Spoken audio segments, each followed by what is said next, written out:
దక్షిణాది రాష్ట్రాలు ఏకం కావాలి. ఎందుకు ఏకం కావాలి? దేశం నుంచి విడిపోయేటువంటి అవకాశం ఏమైనా ఉందా? దేశాన్ని విడగొట్టేటువంటి ప్రయత్నం చేస్తారా? పునర్విభజన జరిగితే మీ అభిప్రాయం చెప్పండి, అందరి దగ్గరికి పోండి.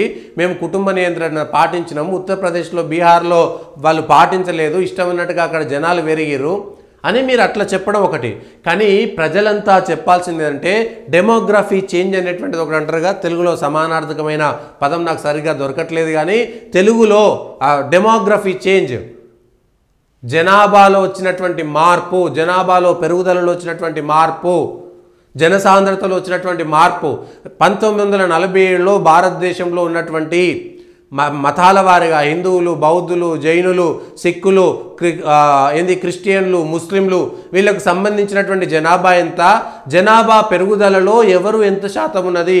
హిందువుల జనాభా 47 నుంచి ఇప్పటిదాకా అదే సమానంగా పెరిగిందా? లేదు.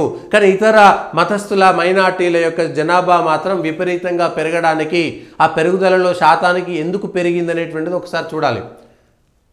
ఎందుకు ఆ డెమోగ్రఫీ చేంజ్ పెరిగిపోయింది? ఇది ప్రజలు ఆలోచించాల్సింది. ఇవాళ ఒకరు ఇద్దరినే కంటున్నారు, ఒక జంట ఇద్దరిని మాత్రమే కనాలనేటువంటి రూల్ పెట్టుకున్న దాంట్లో 98% హిందువులు మాత్రమే పాటిస్తున్నారు. 1-2 చోట్ల హిందువులలో 1%, 2% పాటించట్లేదు. అది ఆదివాసీల, గిరిజనుల, మళ్ళీ వేరు చేయకండి. హిందువులలో అందరూ ఆదివాసీలు కానీ, దళితులు కానీ, వాళ్ళు బీసీలు కానీ, ఎస్సీలు కానీ, వాళ్ళు ఓసీలు కానీ, హిందువులలో ఉండేటువంటి వాళ్ళందరూ కూడా దాదాపుగా 98% మంది ఇద్దరు పిల్లల్ని మాత్రమే కంటున్నారు. కానీ 1-2 మైనార్టీలకు సంబంధించినటువంటి వాళ్ళు 1-2 పెళ్లిళ్ళు చేసుకోవడము, లేదంటే 5-6 మంది పిల్లల్ని కనడం వల్ల హిందువుల యొక్క జనాభా పెరుగుదలలో తగ్గిపోయింది. అవతలి వాళ్ళ జనాభా పెరుగుదల మాత్రం విపరీతంగా పెరిగింది. దీనివల్ల జనాభాలో ఉండేటువంటి హెచ్చు తగ్గుల వల్ల రేపు ఇబ్బంది వచ్చేటువంటి అవకాశం ఉన్నది. ఇది కూడా దేశం మీద జరిగేటువంటి కుట్రగా ప్రజలు ఒకసారి భావించాల్సినటువంటి అవసరం ఉన్నది. ఇది అవతల వాళ్ళ జనాభా పెరిగిపోవడం, వీళ్ళ జనాభా తగ్గిపోవడం అనేటువంటిది గ్రామాలలో ఎప్పుడైనా దేశంలో మంచిది కాదు. అది పెరిగిపోయింది, దాని గురించి మాట్లాడాలి. ఇవాళ దక్షిణాది రాష్ట్రాలు, ఉత్తరాది రాష్ట్రాలు కాదు, దక్షిణాది రాష్ట్రాల్లో కూడా హిందువుల జనాభా మాత్రమే తగ్గింది. హిందువులు మాత్రమే చాలా స్పష్టంగా, ఖచ్చితంగా మేమిద్దరం, మాకిద్దరం అనేటువంటి కుటుంబ నియంత్రణ సాగింది. కానీ 1-2కు సంబంధించినటువంటి కొందరు కులాలు, కొన్ని మతాలకు సంబంధించినటువంటి వాళ్ళు దేశంలో కుటుంబ నియంత్రణ పాటించలేదు. అందులో 98% పాటించలేదు, 2% మాత్రమే పాటించారు. హిందువులలో 98% కుటుంబ నియంత్రణ పాటించారు, 2% మాత్రమే పాటించలేదు. దీనివల్ల డెమోగ్రఫీ చేంజ్, జనాభాలో హెచ్చు తగ్గులు, దీనివల్ల చాలా పెద్ద ఎత్తున ఇబ్బంది వచ్చేటువంటి అవకాశం ఉన్నది. దీనివల్ల అనేకమైనటువంటి రాజకీయంగా, ఆర్థికంగా, సామాజికంగా వచ్చేటువంటి మార్పులలో ఇది హిందువులకు చాలా పెద్ద డేంజర్. అది మనం చెప్పుకోవాల్సింది. దక్షిణాది, ఉత్తరాది కాదు మనకు కావాల్సింది. ఉత్తరాదిలో కొంత హిందువులు ఎక్కువ శాతం పాటించకపోయి ఉండవచ్చు.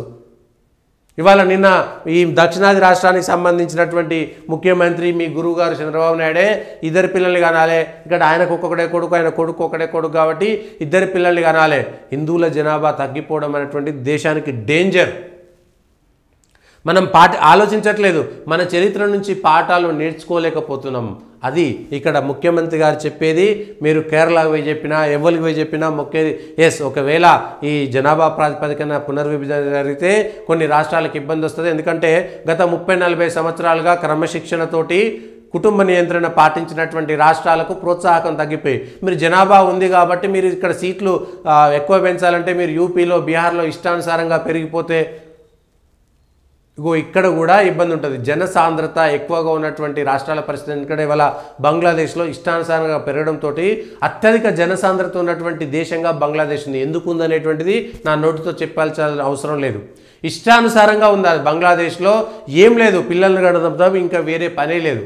ఒక్కొక్కడికి 2-3 భార్యలు, 10-12 మంది పిల్లల్ని కనడం అనే అదొక్కటి తప్ప వేరే పనే లేదు. బంగ్లాదేశ్లో జనసాంద్రత ప్రపంచంలోనే అత్యధికంగా ఎక్కువ ఉన్నది, 20 కోట్లు ఉన్నది. విడిపోయినప్పుడు 1947లో జనాభా ఎట్లా ఉండే, జనాభా పెరుగుదల ఎట్లా పెరిగిపోయింది అనేటువంటిది కూడా చూడాలి. పాకిస్తాన్లో కూడా ఆ తర్వాత జనసాంద్రత ఎక్కువ ఉన్నటువంటి దేశంగా ఉండిపోయింది. భారతదేశంలోనే జనాభా పెరుగుదలపైన నియంత్రణ పెట్టుకొని బలవంతంగా కొందరికి మాత్రమే కుటుంబ నియంత్రణ చేసినటువంటి చరిత్ర కూడా ఉన్నది. ఏది ఎమర్జెన్సీ కంటే ముందు ఎమర్జెన్సీ సమయంలో కావాలని కుటుంబ నియంత్రణ చేసి కొందరికి మాత్రమే చేసినవి కూడా జరిగినాయి. ఈ దేశంలో కుటుంబ నియంత్రణ అందరికీ లేదు. ఇద్దరు పిల్లలు ఉంటేనే మేము రేషన్ కార్డులు ఇస్తామని కొందరికి ఒక మతం వాళ్ళకి చెప్పి ఇంకొకరికి మాత్రం 6 మంది పిల్లలు ఉన్న వాళ్ళకి రేషన్ కార్డులు ఇవ్వడము. ప్రభుత్వ నిర్ణయాలంటే అందరికి ఒకే రకంగా ఉండాలి కదా, కానీ అందరికీ ఒకే రకంగా లేదు. ఈ దేశంలో రాజకీయ పార్టీల దిగజారుడుతనానికి ఇది ఒక మచ్చు తునక, ఇది ఒక నిదర్శనము. ఇది మనం ఆలోచించాల్సినటువంటి అవసరం ఉన్నది. దక్షిణాది రాష్ట్రాలు ఏకం అవ్వడం అనేటువంటిది పక్కన పెడితే సాంకేతికంగా శాస్త్రీయంగా పద్ధతి ప్రకారము నిజమే ఈ విషయంలో దక్షిణాదికి సంబంధించినటువంటి రాష్ట్రాలే పాటించాయా. కర్ణాటక ఏ రాష్ట్రానికి ఆ రాష్ట్రం మళ్ళీ వేరే వేరే ఉంటుంది. కేరళలో కూడా డెమోగ్రఫీ చేంజ్ విపరీతంగా మారిపోయింది.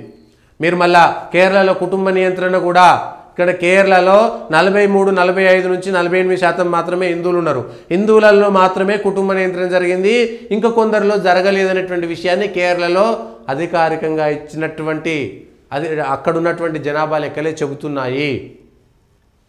ఇది మనం ఆలోచించాల్సింది. దక్షిణాది రాష్ట్రాల్లో కూడా కేవలం హిందువులు మాత్రమే పాటించారు అనేటువంటిది కేరళలో తెలుస్తుంది, మీరు కర్ణాటక పోయినా తెలుస్తుంది, ఆంధ్రాలో తెలంగాణలో ఏడికి పోయినా తెలుస్తుంది. కేవలం 1000లో ఒక్కడు మాత్రమే హిందువులు 4-5 పిల్లలు కన్నారు, కానీ 1000లో వాళ్ళు 900 మంది 3-4 పిల్లలు కన్నారు. ఇది ఒక్కసారి అర్థం చేసుకోవాల్సినటువంటి అవసరం ఉన్నది. దీనికోసం మనం ఆలోచించాల్సింది. ప్రజాస్వామ్యంలో పునర్విభజన సందర్భంలో ఎవరి అభిప్రాయాలు వాళ్ళు చెప్పాలి, ఎవరికైనా ఇబ్బందులు ఉంటే చెప్పాలి, కానీ ఆలోచించాల్సింది ఈ కోణంలో, ప్రజలు ఆలోచించాల్సింది ఈ కోణంలో. ఇది రెండవ కోణం, దీనిపైన చర్చ జరగాలి. అనేక మంది, నేనొక్కనే కాదు, అనేక మీడియా సంస్థలు ఈ కోణంలో ఆలోచిస్తే దేశ ప్రజలలో కూడా చర్చ వస్తుంది, రాష్ట్ర ప్రజల్లో చర్చ వస్తుంది. అప్పుడు రావాల్సినటువంటిది వస్తుంది, నిజాలేంటో అనేటువంటి విషయాలు బయటపడతాయి.